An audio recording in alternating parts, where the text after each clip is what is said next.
নমস্কার, কেমন আছেন সবাই? আশা করি ভালোই আছেন।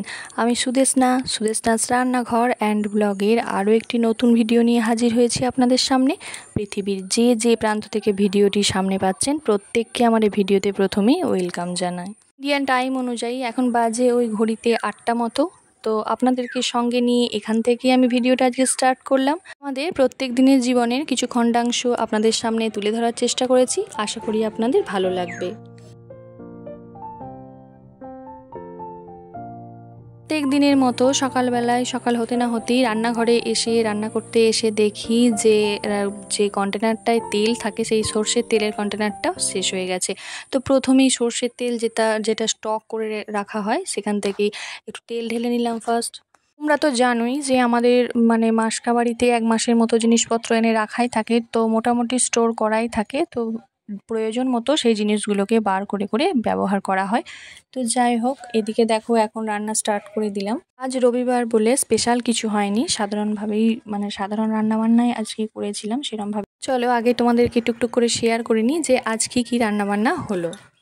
বলো তো, আমাদের বাড়িতে মানুষ 4টে হতে পারে, ছানাটাকে বাদ দাও, ছানাটা তো সেরমভাবে কিছু খাওয়া দাওয়ার ব্যাপার নেই। তো ছানাটাকে বাদ দিলে 4টে মানুষ হয়। তো 4টে মানুষ হতে পারে, কিন্তু 4টে মানুষের 4 রকম খাওয়া দাওয়া জানো তো। তো সেই জন্য রান্নাবান্নাও যে করে থাকুক না কেন প্রচণ্ড প্রবলেম হয়। তো একজনাকার নুন বেশি, একজনাকার নুন কম, একজনাকার তেল বেশি, ঝাল কম, এরকম হতেই থাকে। এটা খাবে তো ওটা খাবে না, এত প্রবলেম হয় আমাদের বাড়িতে। তো যাই হোক, চলো শেয়ার করে নেওয়া যাক কী কী রান্নাবান্না করলাম। তো আজকে হয়েছিল পটল ভাজা, ঢ্যাঁড়স ভাজা, আর কচু একটু সিদ্ধ করেছিলাম প্রেশার কুকারে, সেটা লঙ্কা নুন তেল দিয়ে মাখা হবে। আর এদিকে বানিয়েছিলাম উচ্ছে আলু বেগুন দিয়ে চচ্চড়ি।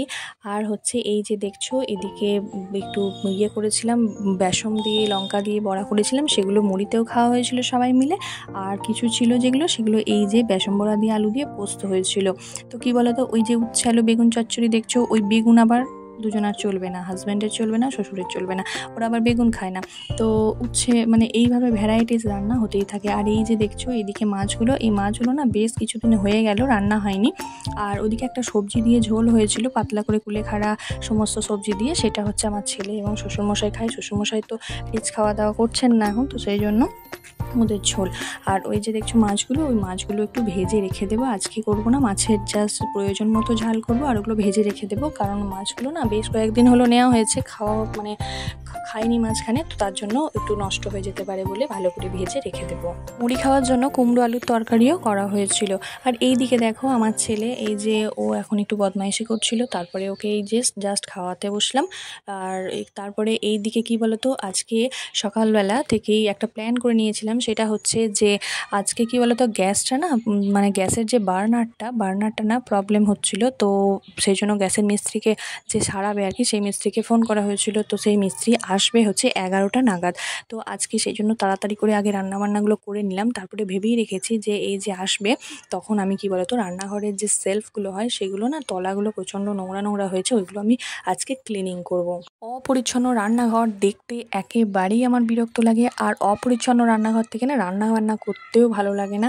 আর সেখানে বলে নাকি যে অপরিচ্ছন্ন রান্নাঘরে অলক্ষ্মীর বাস। তো সেই জন্য রান্নাঘরটাকে আমি যতটা সম্ভব চেষ্টা করি ক্লিনিং করতে বা ক্লিয়ার করে রাখতে। কিন্তু ওই যে বলে না, তুমি যদি একটা করো অন্যজন যে সেটাই করবে সেমন তো কোনো কথা নেই। তার তুমি পরিষ্কার করছো যে আরও বাকিরা সেইভাবেই রাখবে বা হাতের 5টা আঙুল সমান হবে, তেমনটা নয়। তো যেটুকু বলার বললাম, আশা করি তোমরা এটুকুতেই বুঝতে পারবে।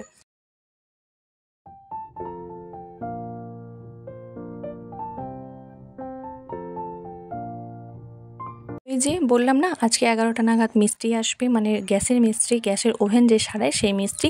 তো সেই জন্য সকালবেলা আজকে তাড়াতাড়ি করে আজকে বিছানাপত্র তোলার দিকে একেবারেই যায়নি। আর আজকে পাশের ঘরটা একটু ক্লিনিং করব। তোমাদেরকে আগেই বলেছিলাম যে রুটিন মেনে একটা শিডিউল মেনে যদি অল্টার করে করে করা হয় তাহলে বোধহয় প্রেশারটাও কম পড়ে, আর আমাদের সমস্ত দিকটা একেবারে পরিষ্কার পরিচ্ছন্নভাবে ডিপভাবে ক্লিন করা সম্ভব হয়। কিন্তু কি বলতো, সমস্ত কাজকর্ম যদি একেবারে একসঙ্গে করতে থাকি তাহলে বোধহয় ভালোভাবে হয় না। সেই জন্য আমি সবসময় চেষ্টা করি মানে পার্ট পার্ট করে নিজের শরীর বুঝে যতটা শরীরে নিতে পারবো সেই অনুযায়ী পার্ট পার্ট করে একেবারে ভালো করে ডিপলি ক্লিন করতে, যেটুকু করব যেন ভালোভাবে করতে পারি। আর ওই দিকে চলে এসেছিলো হচ্ছে এখন গ্যাসে সারানোর মিস্ত্রি, তো সেই জন্য আমি রান্নাবান্নাগুলো খুব তাড়াতাড়িভাবে করে নিয়েছিলাম, কিন্তু কী বলো তো শেষে ওই যে ভাতটা বসাতে পারলাম না, চলে এসেছিলো। তো এইদিকে এখন গ্যাসটা সারানো হচ্ছিলো, ওইদিকে বসেছিল আমার ছেলে এবং শ্বশুরমশাই বদমাইশি করছিল। আর ওই টাইমে ওই ফাঁকে বেশ আধ ঘন্টা 45 মিনিট প্রায় 1 ঘন্টার কাছে লেগেছিল গ্যাসটা সারাতে। ততক্ষণ আমি কী বলো তো রান্নাঘরটা খুব ভালোভাবে পরিষ্কার করে নিয়েছি, মানে যেটুকুনি করেছি সেলফগুলো আর হচ্ছে ওইদিকে বাসন রাখার র্যাকটা সমস্তটা করিনি, কিন্তু পার্ট পার্ট করে অল্প অল্প করে করেছি এবং ভালোভাবে করে নিয়েছি। আর মানে প্রচণ্ড এখানটা অনেক দিন হাত দেওয়া হয় না, তো সেই জন্য মানে অনেক দিন পর করলাম। রান্নাঘরটা পরিষ্কার করতে গিয়ে দেখলাম যে বেশ কয়েকটা পুরনো কন্টেনার মানে জমা হয়ে গেছে। তো সেইগুলো কী বলো তো খুব ভালো করে ধুয়ে মেজে পরিষ্কার পরিচ্ছন্ন করে রেখে দিলাম। কখন কি কাজে লাগে তাই না বলো? যদিও ওগুলোতে রেগুলার ইউজের জিনিস হয়তো ঢালি না, কিন্তু বা ঢালবো না, যদি কখনো কোনো কিছু উদ্বৃত্ত করতে প্রয়োজন হয় তখন ঢালতে গেলে একেবারে অপরিচ্ছন্ন থাকবে, সেই জন্য ভালোভাবে ধুয়ে টুয়ে সেগুলোও রেখে দিলাম। আর এই দিকে মানে ডালটা কী বলো তো ওই যে কলাইয়ের ডালটা দেখছো, কলাইয়ের ডালটা শেষ হয়ে গিয়েছিলো, তো একটু ঢেলে নিলাম। তো সমস্ত কিছু তো একেবারে ঢেলে রাখি না, তো স্টোর করা থাকে, প্রয়োজন মতো টুকটুক করে ঢেলে রাখি। আর অল্প অল্প করে ঢেলে রাখি, যেহেতু এখন বৃষ্টির সিজন, তো বেশি বেশি করে ঢেলে রাখলে কী বলো তো সেগুলো একটা ফাঙ্গাসের ভয় হয়ে যায়, বা ফাঙ্গাস হয়ে গেলে সেগুলো ফেলে দিতে হবে, তো সেই জন্য অল্প অল্প করেই ঢেলে নিই।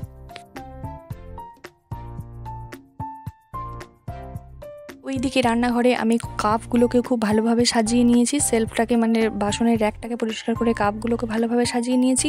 আর ওইদিকে যে সেলফগুলো পরিষ্কার করলাম না, ওইখানটাকে মানে কিছু জিনিস এদিক ওদিক করে অদল বদল করে পাল্টে পাল্টে রেখেছি। আর ওইখানে বেশি টিফিন কৌটোগুলো সাজিয়ে রেখেছি। আর ওইখানে কী বলো তো প্রচণ্ড পরিমাণে মাকড়সার জাল হয়, তো সেই জন্য একটু লাল হিট ব্যবহার করলাম। আর এই ঘর পরিষ্কার করতে এই সমস্ত টুকিটাকি জিনিসগুলো যদি একটু ব্যবহার করা হয় তাহলে বোধহয় মশা মাছি এবং পোকামাকড়ের উপদ্রবটাও কম হয়। ঘরে রান্নার কাজকর্ম সেরে চলে এসেছিলাম হচ্ছে ওপরে। এখন এই যে রুমগুলো পরিষ্কার করা হয়নি, আগেই তো বললাম, আর আজকে এই পাশের রুমটাকে একটু ভালোভাবে পরিষ্কার পরিচ্ছন্ন করব। তো কী বলো তো একদিনে ওপরে যেহেতু 3খানা রুম আছে এবং ডাইনিং সমেত অনেকটা বড় জায়গা, তো একদিনে পরিষ্কার করলে না প্রচণ্ড পরিমাণে প্রেশার পড়ে এবং শরীরটা বড্ড ক্লান্ত লাগে। তো সেই জন্য এখন ঠিক করেছি যে ওইভাবে একবারে করা সম্ভব নয়। আর পুজো যেহেতু কাজেও চলে আসছে, তো একটু টুকটুক করে করে রেখে দিলে পুজোর সময় না অতটা চাপ পড়বে না। তো সেই জন্য আজকে ভাবলাম যে এই রুমটাকে একটু ভালোভাবে করে নিই। আর এই রুমটা পরিষ্কার করতে গিয়ে এই যে বইগুলো দেখছো, এইগুলোতে বেশ কিছুদিন হাত দেওয়া হয়নি, মানে টেবিলে যে বইগুলো একেবারে পাহাড় জমিয়ে রেখে দিয়েছে, তো সেগুলো তো বেশ কিছুদিন হাত দেওয়া হয় না, বা তো ধুলোর একটা বেশ স্তূপ পড়ে গেছে। আর এইদিকে আমার হাজব্যান্ড কী একটা চাইছিল আমাকে, আমি বুঝতেই পারলাম না, মানে মনে নেই, এখন বুঝতে পারিনি না, সরি, মানে মনে নেই, তো তোমার সাথে শেয়ার করতে পারলাম না। আর এইদিকে দেখো আমি জানলা টানলাগুলো সমস্ত ভালো মতোভাবে ঝেড়ে নিয়েছি। আর এদিকে তারপরে এখন আয়নাগুলোও মুছে নিচ্ছি। আর যাই আমি এদিকে মানে বিছানাটা পরিষ্কার করতে উঠেছি, কী বলো তো কারেন্ট চলে গেল।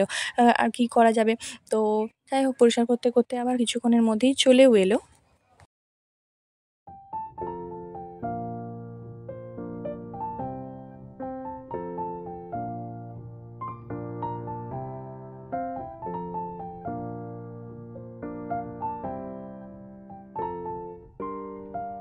পরিষ্কার পরিচ্ছন্ন ঘরবাড়ি আমাদের দেখতে হয়তো ভালো লাগে আর থাকতেও ভালো লাগে, যে থাকে বা ব্যবহার করে তারা হয়তো বোঝে না, কিন্তু যে পরিষ্কার করে সে বোঝে যে ঠিক এর পিছনে কতটা পরিশ্রম থাকে। আর ওই ঘরটা দেখো আমি এখন পরিষ্কার করে নিয়েছি খুব ভালো মতো করে, বিছানাপত্র ঝেড়ে নিয়েছিলাম। সময় লেগেছিল প্রায় ধরো ওই 45 মিনিট মতো সময়ও লেগে গেছিলো শুধুমাত্র ওই একটা ঘরের পিছনে, কারণ আমি বললাম না যেটুকুনি করি আমি খুব ভালোভাবে করার চেষ্টা করি, কোনায় কোনায় যাতে কোনো অপরিচ্ছন্ন জায়গা না থাকে। আর তারপরে এখন এই ঘরটা করে নিয়েছিলাম, বেডরুমটায় ধরো সকালবেলায় বিছানাটা তুলে রেখেছিলাম, তো তারপরে একটু ভালোভাবে ঝাপটে দিয়ে সমস্ত একটু আশপাশগুলো হাত ঝাড়ু করে ঝেড়েও দিলাম। পরে এই যে দেখছো এখানে বেশ কিছু বেডশিট মানে যেগুলো কাছা হয়েছিল আগে বেশ 10-15 দিন আগে, তো সেগুলোকে গুছিয়ে না এইভাবেই রাখা হয়েছিল। তারপরে না আর এগুলো ঢোকানো হয়নি, তো ভাবলাম না একেবারে জায়গা মতো সেট করে দেওয়াই ভালো, তো সেই জন্য একেবারে এই কাজটা সেরে নিলাম। তারপরে অন্যান্য কাজে হাত দেবো, যেগুলো যেমন হচ্ছে স্নান টান করা, ছেলেকে খাওয়ানো, এই বাদবাকি কাজ তো রয়েইছে সংসারে। তো যাই হোক আজকে ভিডিওটা আর খুব একটা লেন্দি করলাম না। তোমাদের যদি একটু ভালো লেগে থাকে একটা লাইক করতে পারো, আর চ্যানেলটিকে অবশ্যই সাবস্ক্রাইব করে রাখতে পারো। পারো। যারা যারা এই কাজটি অলরেডি করে ফেলেছো তাদেরকে অসংখ্য ধন্যবাদ জানাই।